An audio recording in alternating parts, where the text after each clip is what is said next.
Hello students, स्वागत है आप सभी का अपने यूट्यूब चैनल जैकपुर पे। तो आज के इस वीडियोस में हम डिस्कस कर रहे हैं आप लोगों का आज जो एग्जाम हुआ है सोशल साइंस का टर्म 1 का क्वेश्चन को आज हम लोग देखेंगे किस प्रकार से आप लोगों से सवाल पूछा गया था और आप लोग इससे मिलाइए कि आप लोगों को इसमें कितना सही किए हैं और कितना गलत किए हैं। सभी सवाल जो है अच्छे लेवल के आए हैं, थोड़ा सा लेवल हट करके था सवाल का। और बहुत सारे स्टूडेंट कमेंट कर रहे हैं कि सर टर्म 1 वाले जो मॉडल सेट था उससे क्वेश्चन नहीं आए। जी बिल्कुल उससे क्वेश्चन आया है, लेकिन उससे आप लोगों का जो है लगभग 10 से 15 क्वेश्चन आप लोगों का उससे मिला है। थोड़ा सा क्वेश्चन को घुमा दिया गया है जिससे आप लोग वहाँ पे हूबहू क्वेश्चन खोज रहे हैं, लेकिन हूबहू क्वेश्चन नहीं आया है। चलिए डिस्कस करेंगे तो आपको हम बताएंगे कि किस तरह से क्वेश्चन आप लोगों से पूछा गया था और आप लोगों का कितना नंबर आ रहा है आप लोग कमेंट कर हमें ज़रूर बताइएगा। तो चलिए स्टार्ट करते हैं। देखिए हमारा सबसे पहला सवाल है, फ्रांस में प्रथम विद्रोह कब हुआ था? तो फ्रांस में जो प्रथम विद्रोह हुआ था वो जुलाई 1830 में हुआ था। इसका पहला ऑप्शन बिल्कुल सही होगा। ठीक है, नेक्स्ट है हमारा, निम्न में से किसका विश्वास था कि ईश्वर की मर्जी के अनुसार राष्ट्र ही मनुष्यों की प्राकृतिक इकाई थी?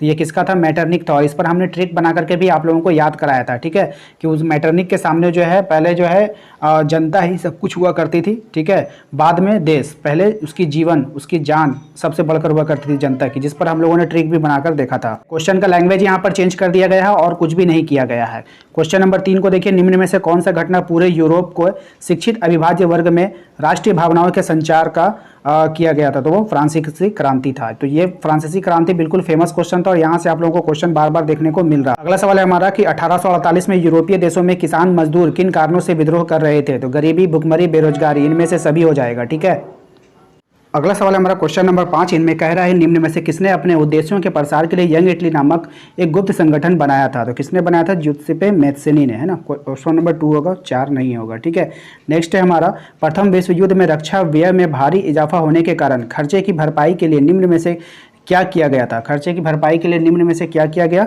युद्ध के नाम पर कर्ज लिए गए, करों में वृद्धि की गई, सीमा शुल्क बढ़ा दिया गया। तो इसमें से आपको हो जाएगा इनमें से सभी। ठीक है, नेक्स्ट देखते हैं अगला सवाल।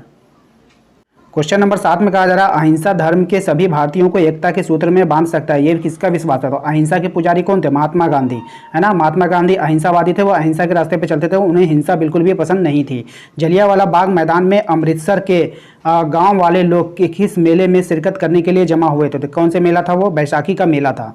सब क्वेश्चन बिल्कुल जेन्युइन क्वेश्चन है। आप सोचिएगा एकदम हूबहू क्वेश्चन वहाँ से उठ करके आ जाएगा, ऐसा नहीं है। ठीक है, ऐसा कभी भी नहीं होता है कि हूबहू क्वेश्चन दिया था। क्वेश्चन को थोड़ा सा घुमाया फिराया जाता। बताइए ये वाला सवाल कोई हार्ड है? बिल्कुल भी हार्ड नहीं है। क्या ये वाला सवाल बिल्कुल हार्ड था? महात्मा गांधी, आप लोग शुरू से जान रहे थे महात्मा गांधी अहिंसावादी थे। हिंसा हुआ था चौरी चौरा में तो उन्होंने आंदोलन वापस ले लिया था, तो वो हिंसा नहीं चाहते थे।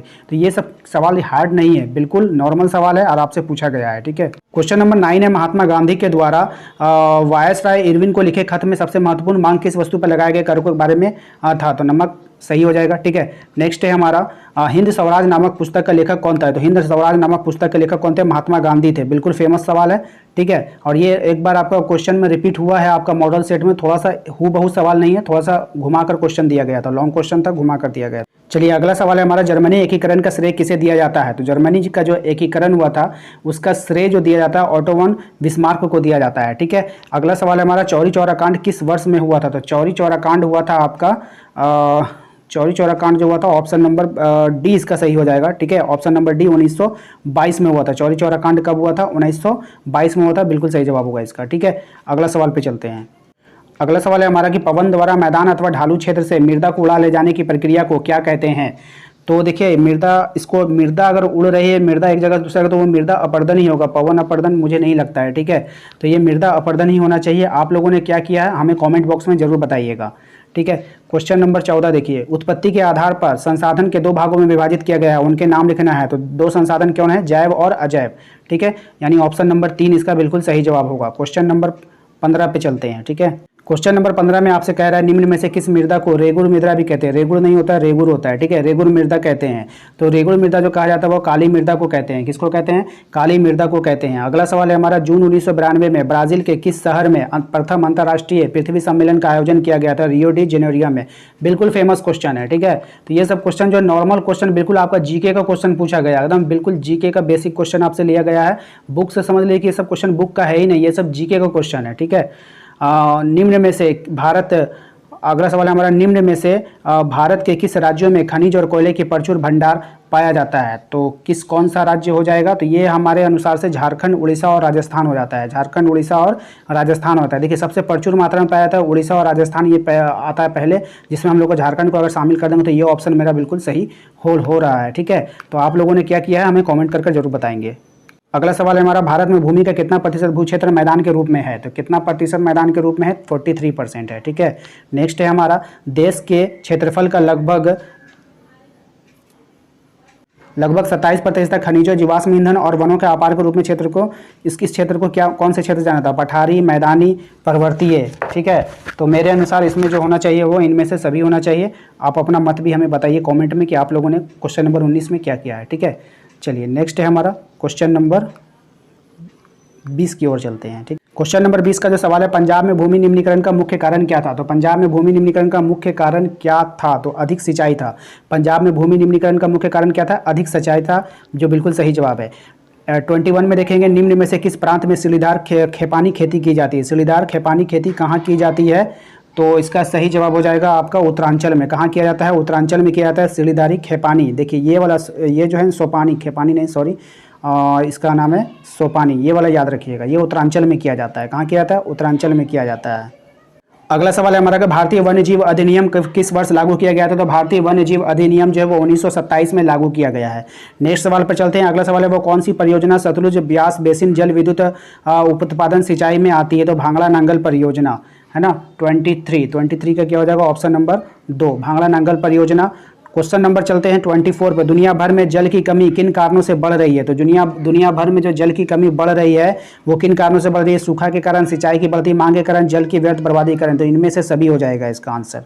क्वेश्चन नंबर 25 में कहा जा रहा है कि बेल्जियम में 1950-1960 के दशक में किन भाषा को बोलने वाले समूहों के बीच तनाव हो गया था? तो किन भाषाओं के बोलने के बीच तनाव हुआ था? तो इसका सही जवाब होगा फ्रेंच और डच होगा। ठीक है, ये नहीं होगा। नेक्स्ट है हमारा क्वेश्चन नंबर 26। देखिए, श्रीलंका में अधिकतर सिंहली भाषी लोग किस धर्म को मानते थे? तो ये बौद्ध धर्म को मानते थे। ईसाई नहीं होगा, बौद्ध धर्म होगा। ठीक है, चलते हैं अब अगले सवाल पे। लोकतंत्र के एक बुनियादी सिद्धांत के रूप में राजनीतिक शक्ति का स्रोत किसे माना जाता है? तो वो संसद को माना जाता है। नेक्स्ट है हमारा अगला है, सत्ता में भागीदारी की आवश्यकता कहाँ पे पड़ती है? तो सत्ता में भागीदारी की जो आवश्यकता जो है वो सभी जगह में पड़ेगी। क्षेत्र, भाषा, जातिगत पार्टी समाज, क्षेत्रीय विभाजन वाले राज्य, प्रत्येक लोकतांत्रिक राज्य में। तो इनमें से सभी हो जाएगा इसका सही जवाब। क्वेश्चन नंबर 29 में, निम्न में से किस प्रकार का टकराव आगे बढ़कर अक्सर हिंसा और राजनीतिक अस्थिरता के रूप ले लेता है? तो किस तरह प्रकार का होता है? इसका सही जवाब हो जाएगा सामाजिक। ठीक है, नेक्स्ट हो जाएगा हमारा, संविधान और विभिन्न स्तर की सरकारें अधिकारों की व्याख्या करने किसके पास होता है? तो संसद के पास हो जाता है। ठीक है, नेक्स्ट 31 सवाल है, पुलिस, व्यापार, वाणिज्य, कृषि, सिंचाई जैसे महत्वपूर्ण विषय किस सूची के अंतर्गत आते हैं? तो ये जो होता है हमारा राज्य सूची के अंतर्गत आता है। ठीक है, नेक्स्ट है हमारा, केंद्र शासित प्रदेश वाले इलाकों में शासन चलाने का विशेष अधिकार किसके पास होता है? तो केंद्र वाला राज्य है तो केंद्र शासित। देखिए, केंद्र शासित का मतलब है केंद्र शासन करेगा, तो केंद्र सरकार। अब बताइएगा कि आप बोलिएगा कि ये सवाल जो है मॉडल सेट में नहीं आया था, तो ऐसा नहीं है। आप लोगों को थोड़ा अपना दिमाग लगाना होगा। ठीक है ना, बिल्कुल बेसिक सवाल सब आपसे पूछा गया है।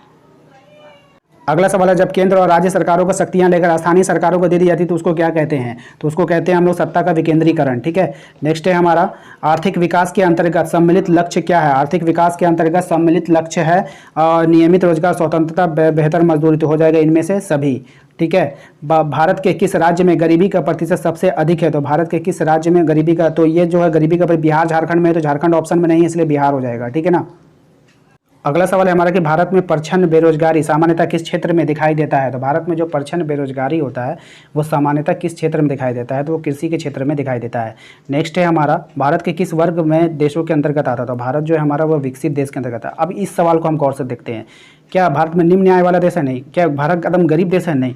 भारत की जनसंख्या कम है? नहीं। चीन के बाद है दूसरी जनसंख्या। अब बताइए, तीन ऑप्शन को आप छाटिएगा नहीं, तब चौथा ऑप्शन अपने आप निकल जाएगा। तो थोड़ा सा माइंड आप लोग को चलाना था एग्जाम में। ठीक है ना। अगला सवाल है हमारा कि निम्न में से कौन से अर्थव्यवस्था विशालता को प्रदर्शित करता है? तो कौन विशालता को प्रदर्शित करता है? ठीक है ना। अब देखिए, इसको ऑप्शन से छाड़ते हैं। विश्व व्यापार संगठन, इससे कोई मतलब नहीं, ये व्यापार को देखता है। विश्व बैंक, इसको कोई मतलब नहीं। विश्व स्वास्थ्य संगठन, ये दूसरा चीज़ हो गया। लेकिन सकल घरेलू उत्पाद से जो है ना हम लोग अर्थव्यवस्था को देख लेते हैं। ठीक है ना, क्योंकि इसके लिए जो है ना आप लोग को जो है इनकम को देखा जाता है, स्वास्थ्य को देखा जाता है, इस तरह को सब कुछ देखा जाता है। तो सकल घरेलू उत्पाद ऑप्शन नंबर ए इसका हो जाएगा। ठीक है, नेक्स्ट है हमारा, परिवहन, भंडारण, संचार, बैंक सेवाएं, व्यापार किस क्षेत्र के अंतर्गत आता है। अब हमने आपको बहुत बार आपको बताया था, प्राथमिक क्षेत्र जो होता है वो कृषि से रिलेटेड, द्वितीय क्षेत्र जो फैक्ट्री से रिलेटेड होता है, तृतीय क्षेत्र में हम लोग सेवा देते थे। ये सब सेवा है कि नहीं, परिवहन, भंडारण, संचार, बैंक सेवाएं, सेवाएं सेवाएं सेवा आ गया, देख लीजिए यहीं पे आपका सेवा आ गया ना, तो यहीं पर आपका सेवा आ गया। तो सेवा से हम लोग बता ही दिए थे तृतीय क्षेत्र में। आप कहिएगा कि हूबहू क्वेश्चन नहीं आया, तो ये बिल्कुल गलत बात है। आपको अपना थोड़ा सा दिमाग लगाना चाहिए था। अगर आप लोग थोड़ा सा भी एकदम संयम से अगर बनाते तो लगभग 10 से 15 क्वेश्चन आपका मॉडल सेट से ही आया, थोड़ा सा क्वेश्चन घुमा कर दिया है। ठीक है, नेक्स्ट चलते क्वेश्चन नंबर 14 पे चलते हैं। ठीक है, क्वेश्चन नंबर 14 में आपको दिया है कृषि क्षेत्र के श्रमिकों के किस प्रकार बेरोजगार। देखिए इसमें थोड़ा सा कन्फ्यूजन रह गया मेरा भी, यहाँ पे कर दिया है कृषि क्षेत्र के श्रमिकों, कृषि से लगे अगर वो रहता तो उसका ऑप्शन देना आसान था, कृषि क्षेत्र के श्रमिकों से दिया गया है। तो इसका आप लोगों ने क्या आंसर किया, आप लोग हमें कॉमेंट करके जरूर बताइएगा। ठीक है, तो चलिए उम्मीद करते हैं कि आप लोगों को अच्छा लगा होगा। कितना मार्क्स आपका आ रहा है हमें कॉमेंट करके बताइएगा। वीडियो अच्छा लगा है तो लाइक कर दीजिएगा, शेयर कर दीजिएगा। चैनल पर यदि पहली बार आए तो चैनल को सब्सक्राइब कर दीजिएगा। मिलते हैं अगले वीडियो में। Thank you.